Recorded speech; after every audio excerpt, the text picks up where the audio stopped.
What is up, all you real estate loving individuals? This is episode number 22 of the Real Estate Take podcast, and I'm your host, Wendell Butler. This is your go-to podcast with tons of information regarding the current real estate market, where we get various real estate professionals' current take on different areas of real estate. For today's guest, we have Tyler Jordan. Tyler Jordan is a managing partner at the Nova Haus with over a decade of experience in the real estate industry as an investor, project manager, and now operator. Tyler boasts a remarkable global footprint, having lived and worked in over 30 plus countries to date, and whose life revolves around three things: bringing next generation real estate to the market, his wife Madison, and the concept of being 1% better every day. Oh, and the 1% better be, yeah.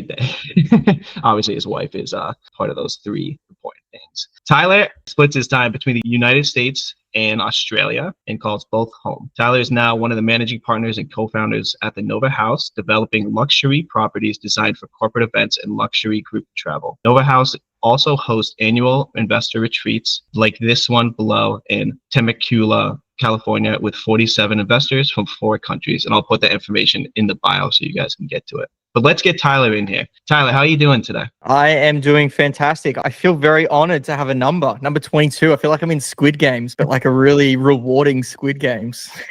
Yeah, 22 is a great number. I think, what is it? 222 is like the number for angels, so or something like that. Good luck. I don't know. People love that number. Or 22. So you got a special number. Yeah, I came from a motocross background all through my upbringing. And so kind of like football, everyone has their own numbers and your number kind of becomes your whole identity. And so, my number growing up was 56 and my younger brother was 22. So as soon as you did your intro, I was like, I feel like I'm living a double life here. Yeah, it's connected. It's connected in some way. It was meant to be. Yeah. So I just wanted to get this started with having you just take the mic for a minute and just kind of broadly introduce yourself. Just tell us more about you as a person, like what got you into real estate and kind of your backstory leading up to that. So take the floor, Tyler. Sure. Yeah, I appreciate the intro that you gave. It made me sound far cooler than what I really am. But I've always had an interest in real estate ever since I was young. I started when I was in my mid-teens. I watched my father, who ran a motorcycle dealership for his full-time job, but he also did real estate on the side. So on the weekends and things like that, whenever he would have a chance, he would be buying fix and flips and fixing and flipping them, buy and holds, rentals, things like that. And I sort of was watching this growth that he was having as a side business, watching how much it compounded over the years, and thought it just makes so much more sense than working my ass off every day for a paycheck. And so I dropped out of school when I was pretty young. I was 15, potentially early 16, when I dropped out of school and went straight into construction and real estate, learning how to do developments from everything from A to Z. And so that's kind of where I got my start and just been obsessed ever since. And so now that was all in Australia. And when I was around 19 or 20, I realized that I don't actually have to be in that place that I'm building or developing or have my investments to have them. I can essentially be anywhere as long as I have a team in place, as long as I have interconnection, as long as able to know what's going on and be able to run it. And so that's where I had the opportunity to run away from home, so to speak, and start traveling the world. And I now live for the most part in the US, and I had developments going on in Australia doing that remote. Now I'm in America, got developments going on in Costa Rica. And so, that's kind of the 30,000 foot view of, how it's all come to be. Love that. Yeah. So like living in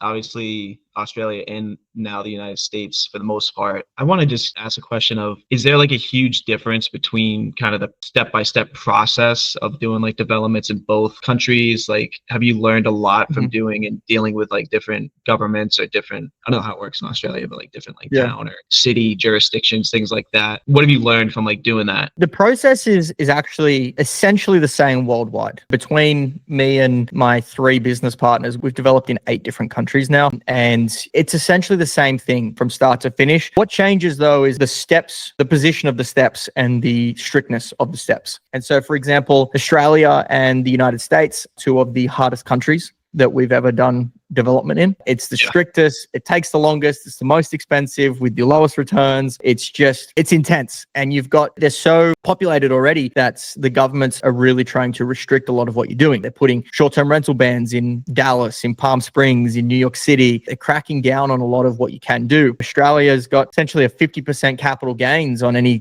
real estate in Australia. It's brutal. It's very regulated in a lot of these first world countries. And so the difference is really once you start going to these I hate to use the word third world because I don't believe they are, but semi-built up countries like Costa Rica or Thailand or Bali or Colombia and places like this, where you're following the same process. Everything's the same, except you have a lot of people that are actually helping you get by. And so the government wants to approve permits, and they want to approve your site plans, and they want to get you moving, to get your properties up and running, to bring in foreign investment, to bring in foreign tourism, to bring in all the things that are going to boost their economy. And so the US and Australia, the UK is similar, Canada's similar. A lot of these types of countries are doing the opposite, where we've got enough investment here. We've got enough going on. We're currently full-time in regulation mode. And so I think that's the difference. Yeah, and I would say from just myself investing in the States, the only place I've invested, it is true. They love to put their red tape on stuff, and they like to really almost control your process for you. It's almost like if you try to get a permit or something, they're like, ooh, let's make this as hard as possible. It's like, why?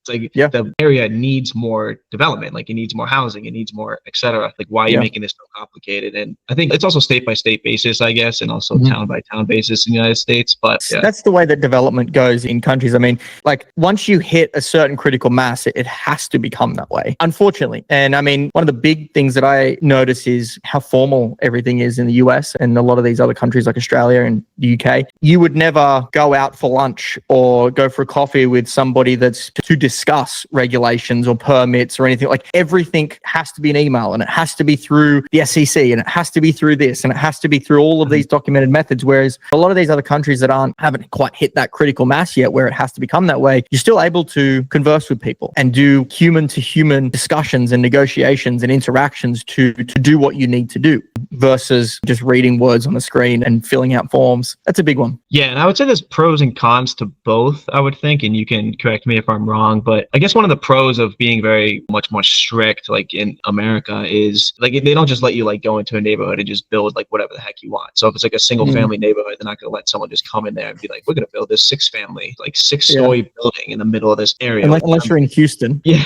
I mean, Houston, they don't. I mean, that's the Wild West. That's Texas for you. I mean, dude, Houston blew me away the first time I went there. I was like, what is this place? There's like a theme park, and then there's like a single family home, and then there's like a theme park, a duplex, and then an office building. I'm like, what is going on?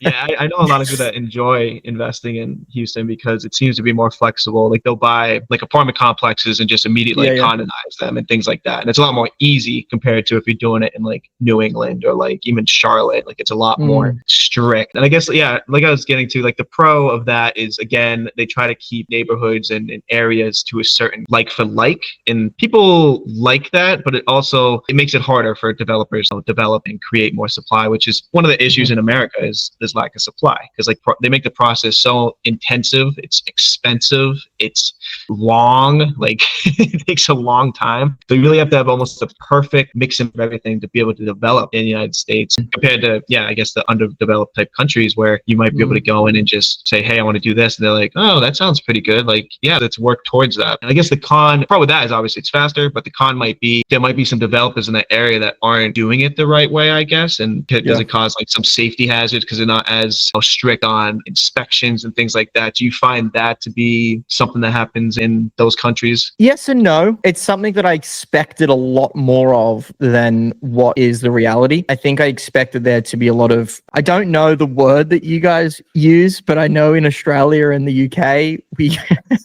when something is done really dodgy and really just like put together really rough, we call it gypsy. I know that word has a very different meaning in America, but that's what we call it. Like if it was like a real dodgy build, we'd say gypsy build. I thought that was going to be a lot more of the case than what it really was. And I think that what it really boils down to is if someone's investing hundreds of thousands of dollars into a property, they kind of tend to take the regulations and the safety and the engineering and all of the things that are enforced in the United States and Australia and places like this. They're still enforced in these countries. It's just easier to get around it and easier to not do it. But I tend to find that owners and developers and investors tend to enforce it themselves to their own standard. And so it's kind of the concept of if you leave people up to themselves to figure things out themselves, they tend to do the right thing the majority of the time, even though we don't think that's the case. If you imagine right now, if you just removed all government from the United States, you're like, oh, I would be out of here immediately. You imagine the chaos. Oh, yeah. But if you actually play that scenario out, and there's been a lot of experiments where they have, people tend to do the right thing and they tend to get along along and they tend to try and be safe and they tend to try and do things the way that things need to be done, which is an interesting human experiment. But that's a lot of what I'm finding, especially on our end. We have the opportunity to take shortcuts, but why would we? If we're putting $1 million, $2 million, $3 million, $4 million bucks into a property, why take the shortcuts and get hit with a $2.5 million damage bill, 3 years down the line? Yeah. And also to think about that too is there are some builders in the United States that build, like you would say gypsy.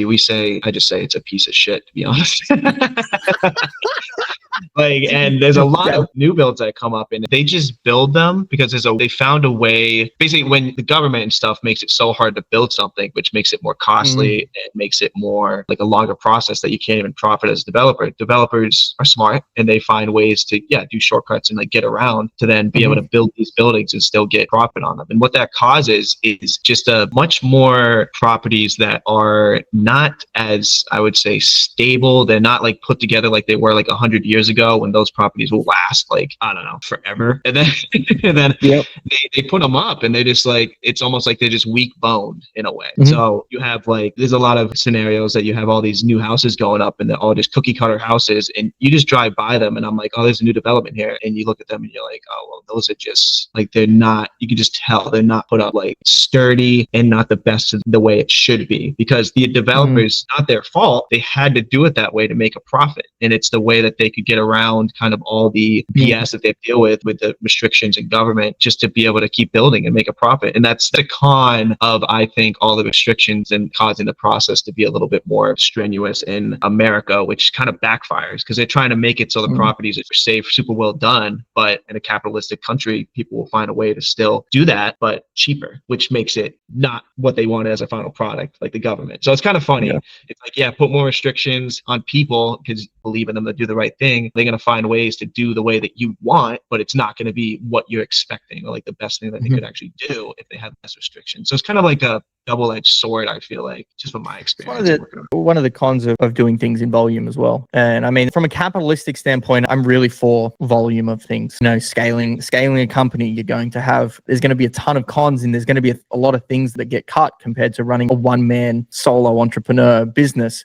Same with creating a 250 apartment. The complex is going to look a whole lot different than the effort that you put into a one-bedroom apartment by itself. But I think that just comes with it. And my mid-teens and my father had a fix and flip and I was sort of in on it with him, not from a financial standpoint, but from a working standpoint to running it, to sort of doing the work on it, all that kind of stuff. And there was a big unlock for me that when you think about doing developments and you think about building a property, everything just seems so huge. You're dealing with contractors who in your mind, everybody's an expert and they're impossible to talk to and you don't really know what you've got going on and you don't understand how things work and how would I get permits and how would I find contractors and when they come to me with questions, how do I deal with that? Everything just seems so overwhelming and scary. And one thing that I realized on that deal is that everything is people, everything. So it's not like when you're dealing with a contractor, you forget a lot of the times that you're speaking with a human being who has empathy and can actually work with you on that. So you have someone that comes in and then, hey, Tyler, we've taken this wall out and what do you want to do here and what do you want to do there? And I actually don't know. What would you suggest? Whereas that doesn't even cross your mind prior to getting into developments. But yeah, that was the big eye opener, is that you're dealing with people and that you can converse and you can interact and you can go back and forth and the people that you actually bring on actually help you to get the deal done versus you having to be the big boss from day one. I think that was a big misconception that I had, and it really made me realize that anything's possible as long as you treat people as people and you've got the right people. And the second one was the first deal that I did with 100% my own capital. I realized how important scale is and how much I hate small deals. So the deal that I did was I did a ground up development. It was a duplex, this one, and it was great. The Australian property market was just skyrocketing at the time. So equity was going up by $50,000 to $100,000 a year. It was insane. But what I realized was I got the completion certificate and we put renters in, and I took a hand in that. Instead of letting my property management company deal with it 100%, I said, I want to be involved. And there was a family of 4 who gave me a little bit of a sob story. And I just naturally want to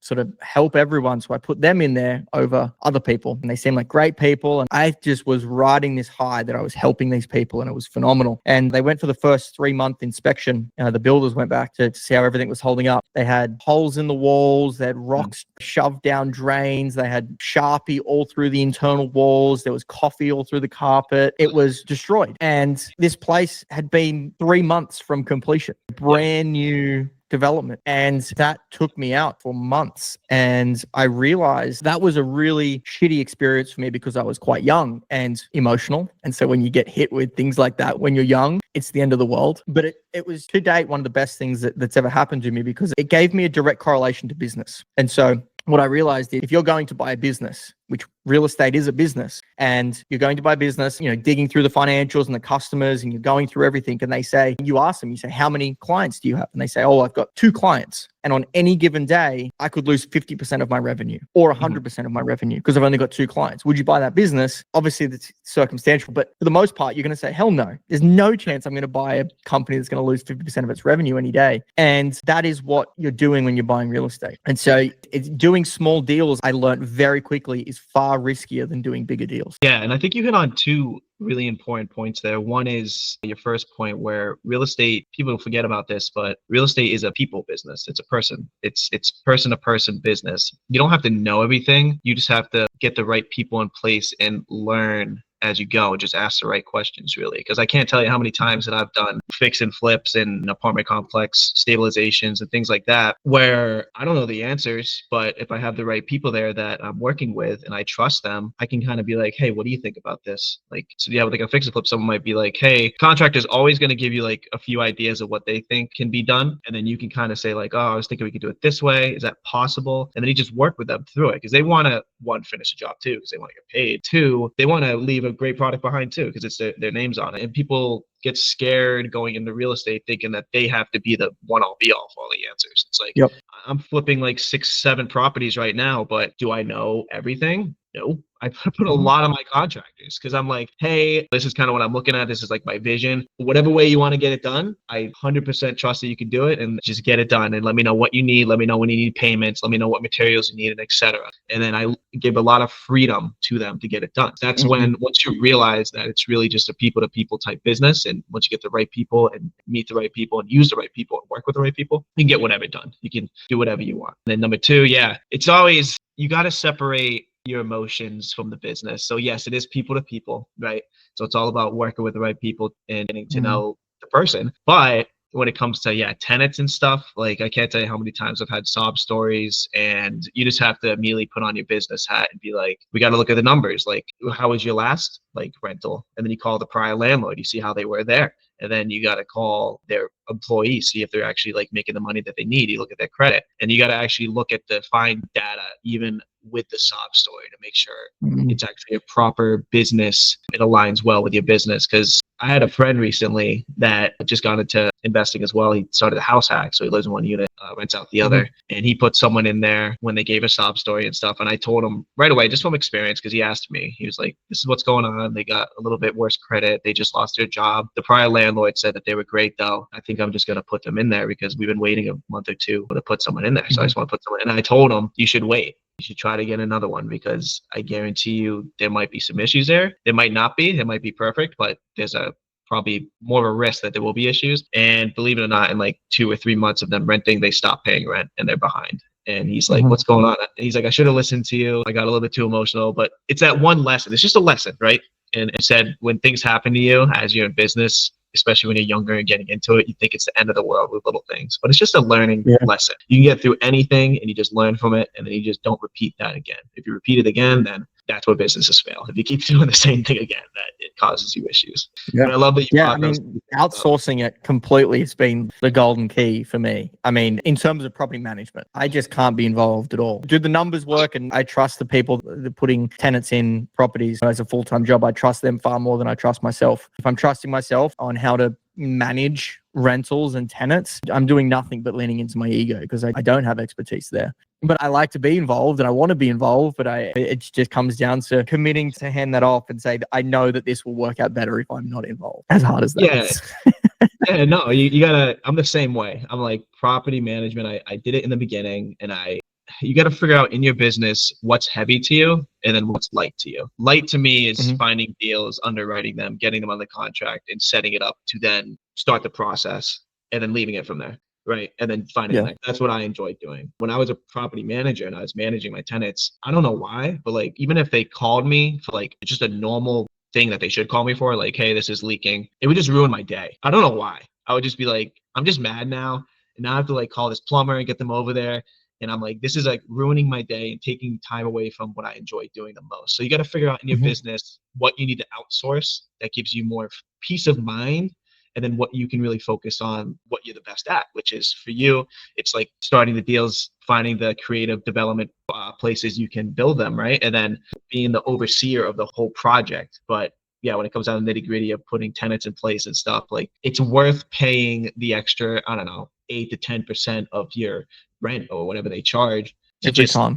have them do it, because then you could focus on the bigger picture and the money making things that allow your business to continue scaling, right?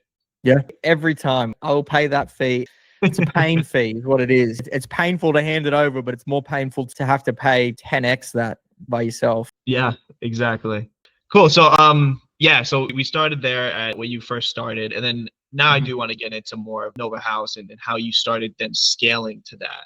So you did your first like smaller deals and you realized, hey, I kind of want to go bigger, right? You were like, I want to get away from these smaller type deals and I want to really explore more opportunities. So tell us just about how you eventually started scaling to Nova House and how you actually got into that niche of luxury, because you developed luxury properties to then host, you know, short-term rentals or conferences or like business, whatever, extravaganzas, things like that. Yeah, like what made you get into that and how does that look on your side of the business, like numbers wise? I know that was a lot of questions, but you can kind of just we could run down them. So it's not actually, I don't think the answer would be in how did I scale to them, because I don't think that I have really an answer for that. It's more so how have I ended up there, and it's through intensity. And so we all know Warren Buffett, and he's like, wealth is boring. It's the reason that no one's wealthy is because they just want to jump around and they want the excitement and things like that. You need to do the boring stuff. And you know, that's kind of where I was at with property investments and developments first 5 years or so of my career. And whilst I agree it is a great moneymaker and it's a great way to build wealth, kind of had a bit of a conversation with myself saying, I agree with Warren Buffett's advice and I agree that this is the right way to make money, but it's really unfulfilling. I'm really not enjoying it. Even if I am making more money than anyone else my age at the time, am I enjoying life as much as any of these people? And the answer is no, I'm not. I want to enjoy what I'm doing. I really enjoy creativity. I enjoy people. And I kind of took inventory of all the things in my life that I enjoy. And I really enjoy being around like-minded individuals. I really enjoy health and wellness, the gym, cold plunges, saunas. I really enjoy working and getting creative with my work. I love putting systems in place. Big systems guy. Love it. All these types of things. And I love bouncing ideas off of those other people like that. All of these types of things. I love travel. And so for me, is how can I actually do all of the things that I want to do in real estate, which I believe is one of the best money makers in the world? How can I incorporate all that together? And so that's kind of how Nova House began. I met my co-founder, Martin, at an investors retreat out in Atlanta, Georgia. And kind of we're going back and forth on, we both had the same idea. We're like, how can we make real estate fun? How can we make it enjoyable? And how can we make properties that are an experience that we want? That was what we did. We created an online community of investors, of business owners, and we started running these types of online events. And then that ended up being in real life events, where we did one out in Temecula, California with almost 50 people, hired out multiple mansions, hot air balloons, golf course, the whole thing. And it was unbelievable. And that was kind of the pilot for us, is would this work? And is this really going to be feasible? And it was. It was phenomenal. And we saw, let's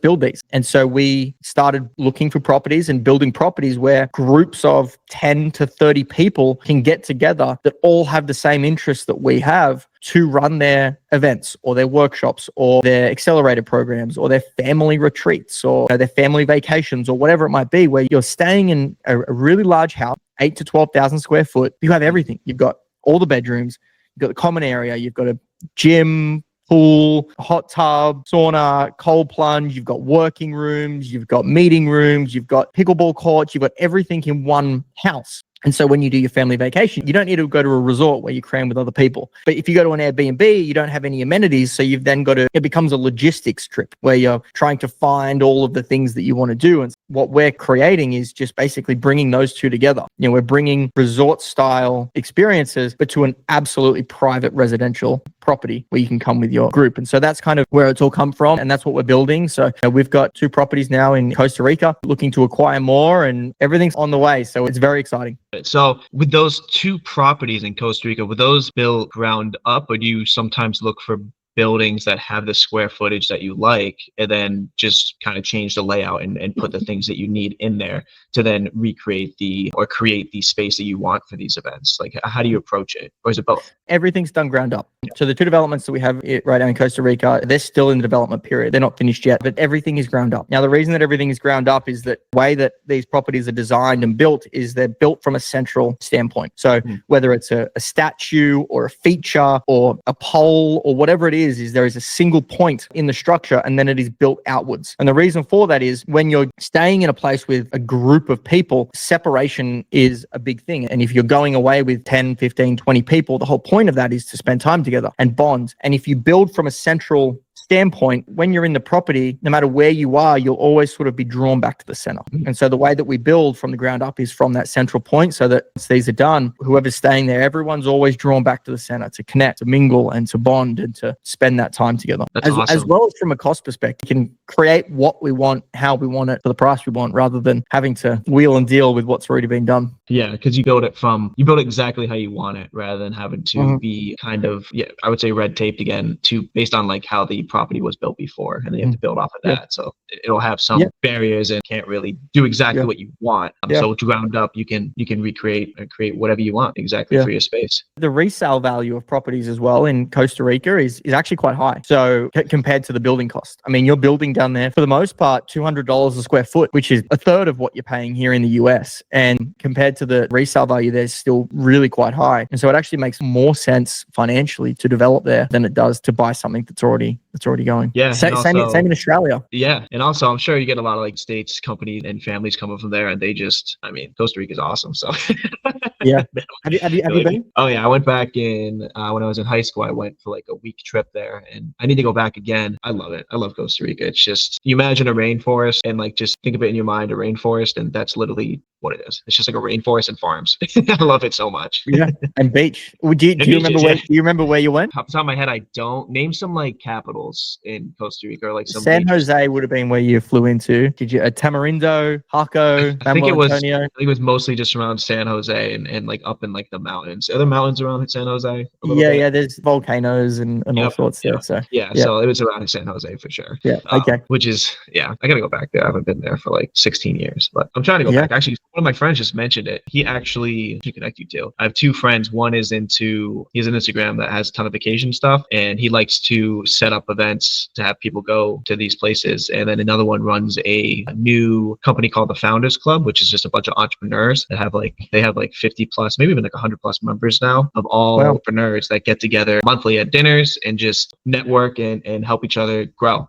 And they do a lot of events of just exactly what you're building for. That's what they do. They go out at those events and get together and form like a family. So that's exactly what we were doing. And that's how we got into developing these. Is like, we were exactly what you said. The Founders Club sounds almost identical to what we were building, that online community of exactly that, and doing events. And we're like, the real estate doesn't exist for these types of events and for hosting this. There's obviously a lot of groups out there and a lot of companies. I mean, even for example, my sister-in-law has just joined a new medical company in California, and has been a mandate, I shouldn't say mandate, but part of her contract is 2 company team bonding retreats a year, because everything's remote. And so there's companies now that are looking for these places. It's not just individual groups, it's companies. Everything's remote now. And so there has to be ways for these teams to collaborate and to bond, and think that this type of real estate is really starting to emerge to facilitate that demand. Well, yeah, you're solving a problem from, everybody's excited because after COVID, like a lot of things went remote, which is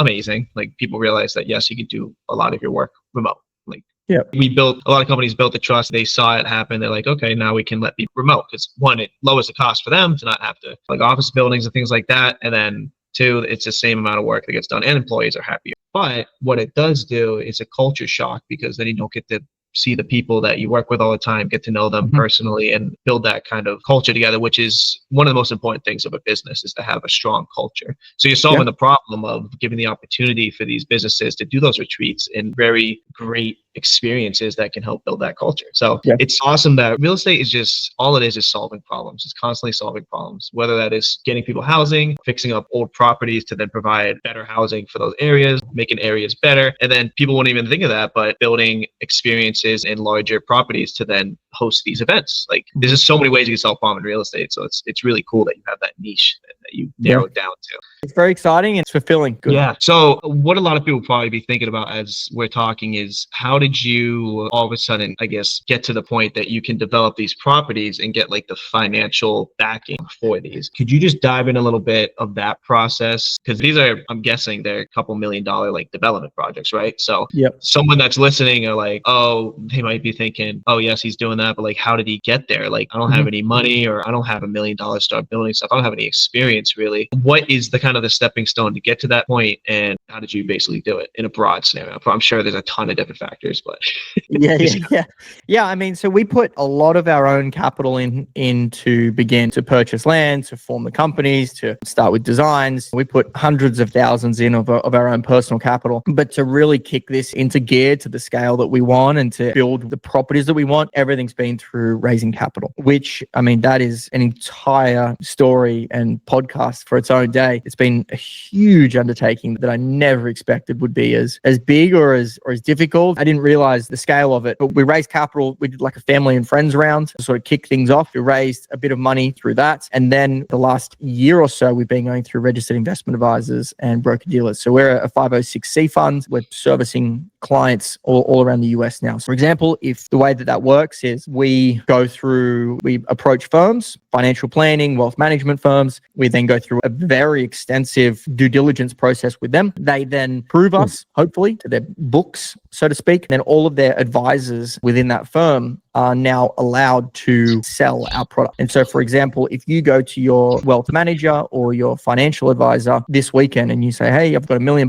and I want to know where I can put it. And they say, are you interested in real estate? They say, yep. They can only advise you on the products that are approved within their firm. And so our product of the Nova Haus is approved in about 7 or 8 different firms now throughout the United States. And so that is primarily how we're raising capital is through those means from investors all over. It's very exciting. It's definitely a compounding effect. It's the ultimate delayed gratification. But yeah, it's exciting. And one thing I'm finding is that through raising capital, you get to meet the people that you want to be around. A lot of the people that are involved in the Nova Haus from an investment standpoint, people that have become dear friends of mine, they're people that I look up to, they're people that I aspire to be like, they're all the types of people that I always dreamt of surrounding myself with. Somehow that's come to fruition in the process of raising capital. Yeah, like this is one of the biggest barriers in real estate, I think, is raising capital or finding money for deals. I think it's the barrier. Yeah, probably the number one. But the thing is, one, if you have a good enough deal, a good enough kind of vision that is backed by profound data and track records and experience of people that are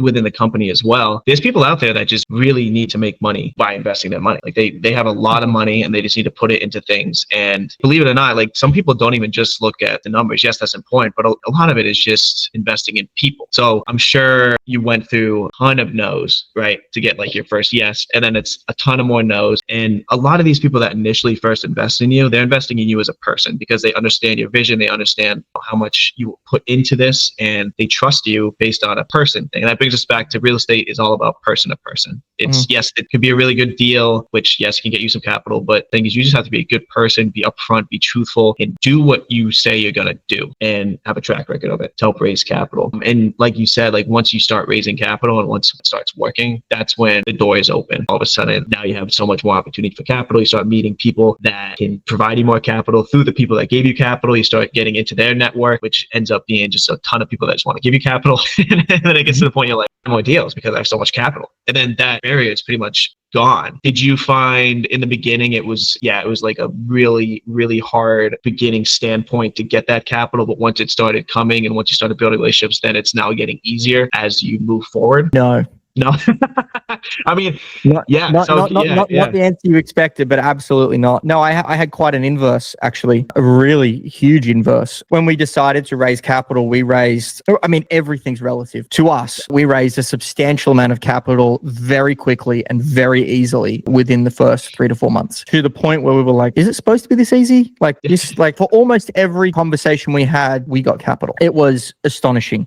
It was the epitome of the Dunning-Kruger effect, except in reality. And since then, what we've found is raising $1 million or 500,000 or 100,000 or whatever it is. I find that 1 million seems to be the kind of the threshold. $1 million and under is, I'm not going to say easy. It's relatively easy in comparison. Once you go over the million and you're like, okay, I'm raising 10 million, I'm raising 15 million, I'm raising 50 million, I'm raising whatever it is. The actual process of raising capital, the process of raising 500,000 is not even remotely similar to the process of raising 15 million. And so the systems in place, the money that you have to spend, the time, the effort, the energy, you live on the road, you're at the, like the way that you raise capital is so different to raise these big amounts that it's a huge learning curve for us. And so it's definitely a compounding effect to give you the answer that you want, which is, does it get easier? No. Do you get better? Yes. And does it compound? Yes. It is by far the biggest reality check for me of the quotes, with every level there's a new devil. And yeah. I've always had that quote in my head, but it's never been truer with raising capital, where raising $1 million, I was like, oh, this is so hard. And then it's like raising 5 million. It's like, oh, this is really hard with all of these new problems. Raising 40 million. It's like, I couldn't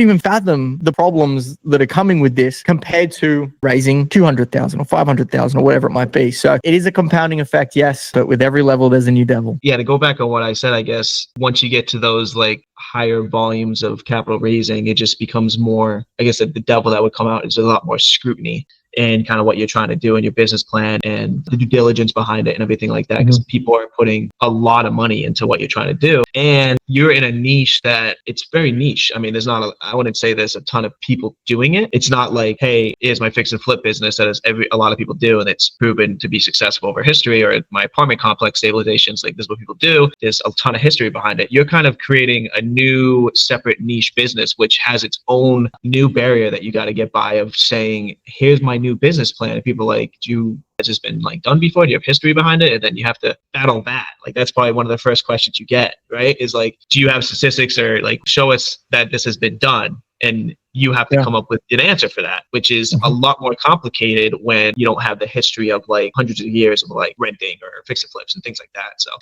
how did you come, how did you come up with the answers for those questions? I'm sure that was like one of the biggest questions in the beginning too, right? It's still, I mean, it's still, and it will be for the next 5 to 10 years. Yeah. And like, that's why it came to my head first. Cause like I invest and I understand how people think about things. So yeah, like how would you kind of answer that question? You don't have to go into all the data, but like, what's like a broad, how do you attack that question, especially for people that are trying to get into it? Maybe they have a new niche that they want to do, and they get asked that question. How do you kind of respond? It's very situational, but whatever niche you're going into, I would say this, whatever niche you're going into, it's already been done. You just might not know of it to some degree, or it just might not be commercialized yet. So for example, if we're going to talk about the Nova Haus and these kind of experiential, large villa type resort, but private properties, it's almost impossible to find them. It almost doesn't exist, but they're out there. And one thing that we found is that once you get above, give or take, $2,000 a night on your average daily rate for your Airbnb or your vacation property or whatever it might be, you tend to do everything self-hosting and private. And so that's, for us, been the hardest point, is that for us to get that data, the only way to get that data is to, one by one, find these properties that are doing something similar, to some degree similar. They're 6+ bedrooms. They're between 6,000 square feet and 15,000 square feet. And they're able to host this many people. And they have these, relatively these types of amenities and things like that. We have to source those properties, and we have to then build relationships with 1 or 2 people. One is the owner and or the property manager. We need to build that relationship with them over weeks or months, and in some cases years, until we build enough trust that they are willing to share with us the numbers and the data of what they're doing.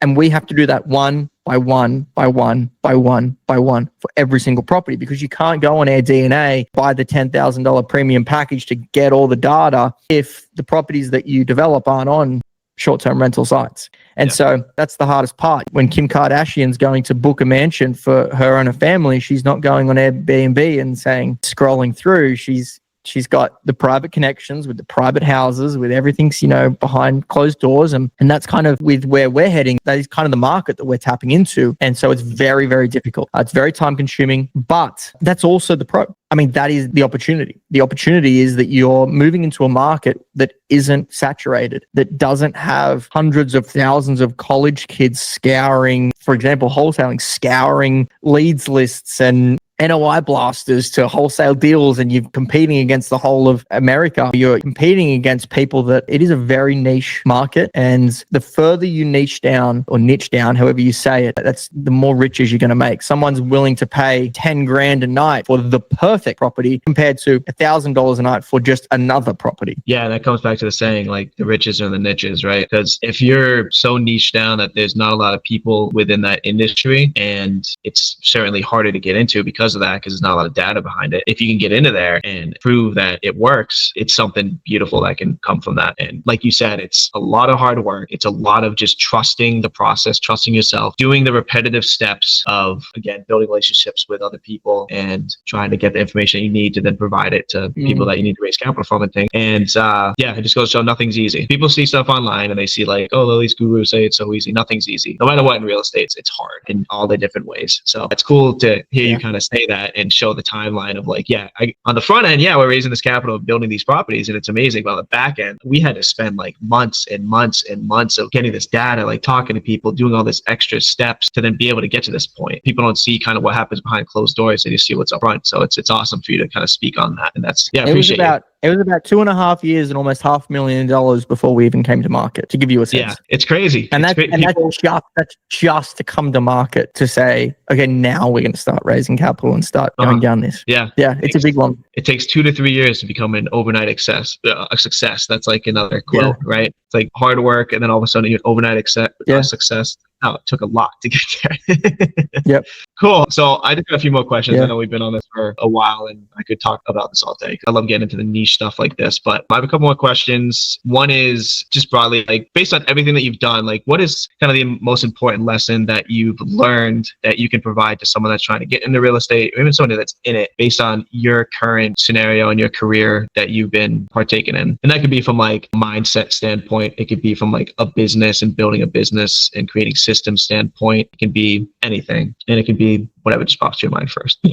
It would be to learn by fire. I'm finding the world, including myself, I have to consciously fight this every second of every day. I want to read all the books, and I want to go through all the courses, and I want to go through the masterminds, and I want to connect with all the people, and I want to listen to all the podcasts, and even this one, like listen to this and then don't listen to another one for another 12 months. Go and do something. I think that has been the advice that has always worked for me, and the advice that I will always give, because I always see it working for others, is get out there, accept the reality that you're probably going to lose a ton of money, a ton of sleep, and a ton of your mental health for a good 5 years. But you have to go through those 5 years at some point. Whether you listen to 800 podcasts or one, whether you read 25 books or none, like no matter what, you still have to go through those 5 years of hell to actually get to a point where you're like, I get it. I've got a system and I've got a method and I understand this and I figured all this out. You have to go through that anyway. Don't waste the time on all of the education and the mental masturbation before jumping into it. Jump in, commit to those 5 years of hell, and as quick as you can, especially if you are a teenager or in your early 20s, just don't even dip your toe, dive in. And just you'll figure it out. By the time you're 30, 35, you will be so glad. That would be my number one advice. I think that's probably my number one advice too. It's you can overanalyze as much as you want. Nothing's ever going to be perfect. Nothing's ever going to be perfect. You can have the perfect plan and everything, and the second you start the next day, you're going to get punched in the face. You'd be like, oh my God, I didn't expect this. But you learn the most, and you get that thick skin, you get that experience from just doing, and just know that problems will arise. That's entrepreneurship. Problems will arise, and your job is to fix those problems and find the next problem. problem, and just keep going until all of a sudden your product is there. And even when your product is there, there's going to be a problem. It's never going to be this picture perfect, easy lifestyle of, oh, I'm an investor and this is kind of what I'm doing and it's so easy. Like all that social media that you see of people saying it's easy, buy my course and you can easily make $10,000 tomorrow. It's all BS. It's all absolute bullshit. It takes so much time, so much effort, and you got to just know that you got to grind, you got to do it, you got to learn as you go, and that's the best way to really learn. I think I just reposted this the other day in my story of like Elon Musk saying something that being an entrepreneur is like staring off in the distance and just chewing on glass, because you're just constantly trying to get to where your vision is, but the whole way there you're chewing on glass because you're just getting pain points left and right. But that's the beauty of it. It's you're building something, and to build something you got to go through those pain points, and as you do that you start getting chinks in the armor that then make your armor better and bigger, and eventually those small problems in like a year that you were freaking out about a year ago, you're gonna look back and be like, wow, I really freaked out about that. Like you just learn and you just move on, and you just learn so much. So I think that's perfect.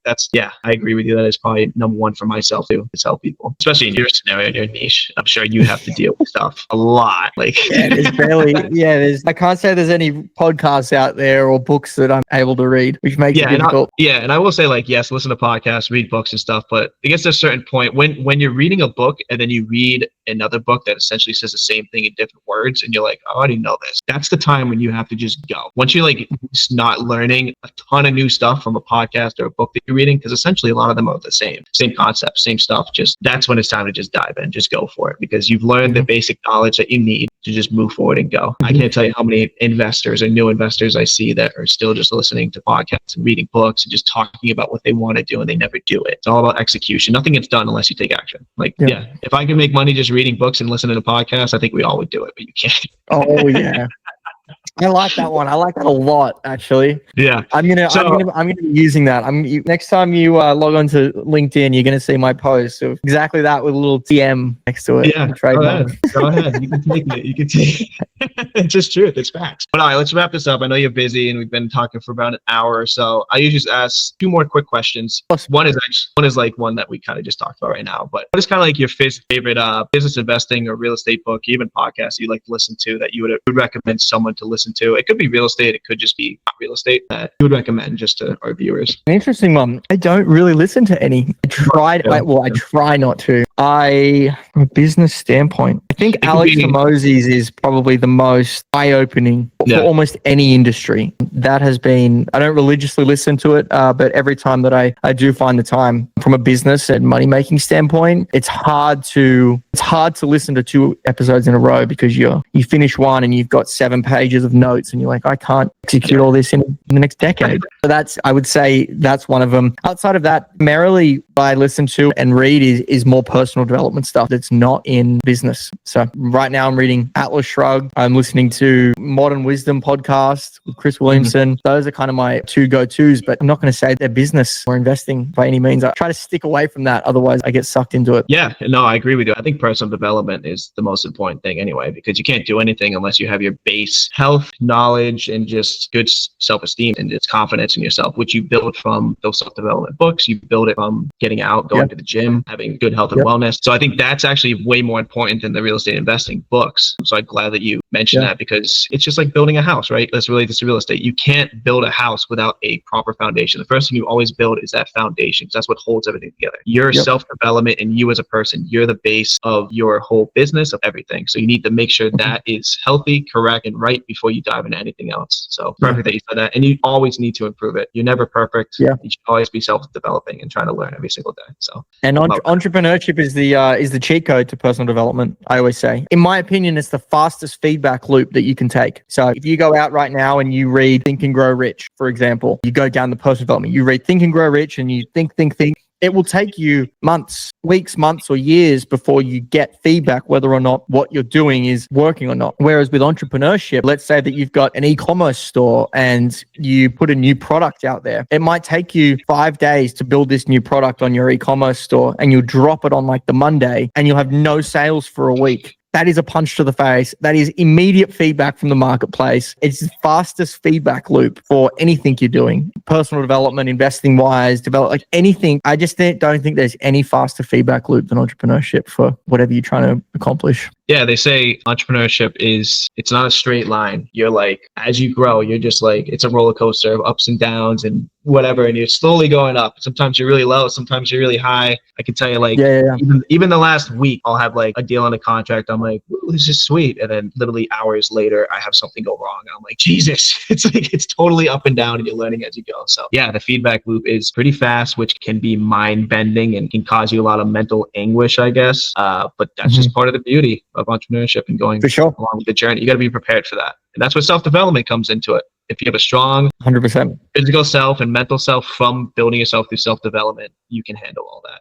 And again, that does help you boost that as well. All right. Well, I always end on this last question just to give you the floor. Pretty much got to an hour, which is a little bit longer than I'm sure you wanted, but I like talking about this stuff. No, I'm all about it. This is great. You're a great guy to talk to. You're a great host. Yeah, I try. Nah, I've learned from feedback loops.